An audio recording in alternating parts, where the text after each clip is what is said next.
Assalamualaikum warahmatullahi wabarakatuh. Teman-teman semua, hari ini saya ingin membahas tentang bullying atau perundungan. Apa itu perundungan? Perilaku agresif yang dilakukan secara sengaja dan berulang-ulang untuk menyakiti dan mengintimidasi, membuat korban merasa tidak berdaya. Nah, perilaku ini terjadi secara verbal, fisik maupun sosial. Bisa saja terjadi di taman kanak-kanak, seperti ini tindakan fisik ya, seperti mencubit, memukul, mendorong, atau secara verbal anak mengejek teman atau guru mengejek anak. Misalnya seperti disebutkan, "Hei, gendut." Tidak disebutkan namanya, tetapi disebutkan hitam karena dia kulitnya hitam. Kalau dia gemuk disebut gendut, kalau kulitnya hitam disebut hitam, atau matanya cipit, cincunga, atau Cina, atau apa yang membuat anak-anak tidak nyaman. Nah, jenis bullying ini kan ada bermacam-macam. Bullying yang dilakukan secara fisik seperti tadi, memukul, mencubit, mendorong, dan cara verbal dengan menyebutkan, menghina, mengejek, atau mengatakan dia pendek, kamu si panjang, atau galah, atau apa. Dan secara psikologis ini mengecilkan. Misalnya teman-temannya menjauhi. Ada sekelompok anak, kalau ada datang satu orang, dia pergi ramai-ramai, ayo kita pergi ke sana, biar dia sendiri, tak usah berkawan sama dia. Lalu anak-anak lain semua pergi, dan anak itu sendiri berdiri dan bengong, menangis atau sedih. Nah, rasa tidak percaya diri, rasa rendah diri, kesulitan dia mengungkapkan emosinya. Nah, dalam hal ini, dampak dari ini sangat tidak baik pada anak. Dia merasa takut, merasa depresi, merasa kurang dihargai ya. Itu dampak dari emosionalnya. Dan dampak dari sosialnya, anak itu tidak bisa berinteraksi dengan teman.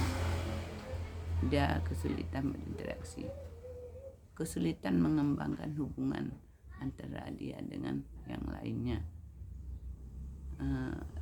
Perasaan sosialnya tidak sehat, dan dia dijauhi di lingkungannya. Itulah kawan-kawannya, ayo kita pergi, biar dia sendiri, tidak usah berteman. Ada kita dengar. Nah, dampak pada perkembangan, dia terganggu perkembangan kognitifnya, karena anak tidak berani mengungkapkan gagasan. Siapa berani ke depan, dia tetap diam, pasti tidak berani. Dia takut salah, takut dimarahi, takut dicaci, takut nanti di label dikatakan ini, takut disalahkan. Nah, dampak fisiknya ya, kalau dia didorong, dia jatuh, luka lutut, luka tangan, luka mukanya. Kalau dia dicubit, dia nampak biru-biru di tangannya. Nah, itu tadi dampaknya. Namun bagaimana pencegahannya? Yang pertama, pencegahannya berikan kesadaran, tindakan kesadaran kepada anak.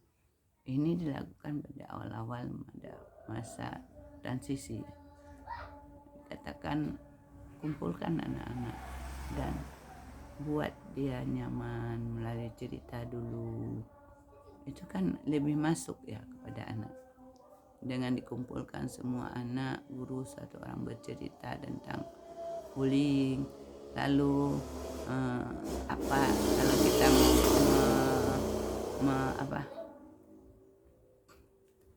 kalau kita membuat orang lain sedih, bagaimana Dan kalau misalnya anak-anak membuli temannya dengan mengatakan sesuatu yang membuat anak temannya sakit hati, sedih, dan bagaimana itu? Berikan kesadaran kepada anak.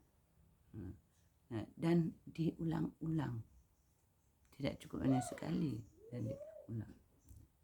Terus ajarkan rasa empati. Kita memberi empati kepada anak. Misalnya anak katakan, kalau kita mencubit teman, sakit tidak? Coba anak-anak cubit sendiri, coba dicubit. Cubit sekuat-kuatnya yang merasakan sakit. Coba cubit apa yang dirasakan, dan kita katakan apa yang dirasakan kalau kita mencubit teman. Dan lalu kalau kita mencubit, memukul teman, apa yang kamu rasakan? Kita tanamkan rasa empati itu pada anak.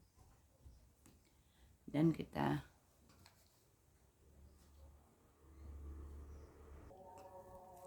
selain kita menanamkan rasa empati kepada anak terhadap teman, kita juga meningkatkan kepercayaan diri kepada anak dengan menciptakan suasana aman dan nyaman di sekolah yang merasa dia didukung. Jadi di sekolah guru ketika sosialisasi ini dilakukan di awal, diberitahukan kepada anak bahwa pengenalan lingkungan terlebih dahulu, dan setelah itu pengenalan terhadap teman-temannya. Setelah pengenalan lingkungan terhadap teman-teman, nah di situ nanti akan dijelaskan bagaimana kita menghargai teman, bagaimana kita memberi kesadaran bahwa kita harus saling mencintai, saling menyayangi, dan menanamkan rasa empati kepada teman-teman. Dan di situ kita dapat meningkatkan kepercayaan diri anak melalui menciptakan keamanan, memberi semangat. Anak yang sudah dititipkan kepada kita jangan merasa dia takut kepada guru, takut kepada sekolah, lingkungan sekolah, takut kepada teman-temannya. Itu dihilangkan, disosialisasikan ketika awal. Ajarkan anak menolak bullying. Jadi anak menekan tidak boleh mengejek teman, tidak boleh mendorong teman, tidak boleh memukul teman, dan bekerja sama, pihak sekolah bekerja sama dengan orang tua dan pihak-pihak terkait. Nah, cuma ini saja yang dapat saya sampaikan. Assalamualaikum warahmatullahi wabarakatuh.